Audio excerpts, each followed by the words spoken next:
John Lennon was on demon timing in the early 70s, and I have the perfect interview to prove it. Here's the thing, the whole the Beatles hated each other propaganda was really big at one point, but as a consequence a different propaganda rose as well. And that is the idea that the Beatles never really had any issues once the band broke up, that they were family and all the things they said were exaggerated by the media or maybe taken out of context, and that is fake. The boys were at each other's throats at one point. And this 1970 Rolling Stone interview by John Lennon is the best way to understand the band's position at that point. And mind you, this was before diss track season, so How Do You Sleep and Too Many People were not a thing yet. Let me just play a few clips from this interview. Obviously I'm not doing the whole thing, but these are my favorite bits. I think Paul had an impression, he has it now like a parent, that we should be thankful for what he did, you know.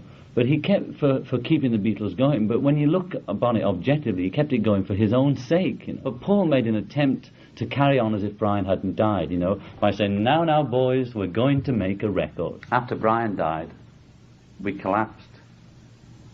Paul took over and supposedly led us, you know.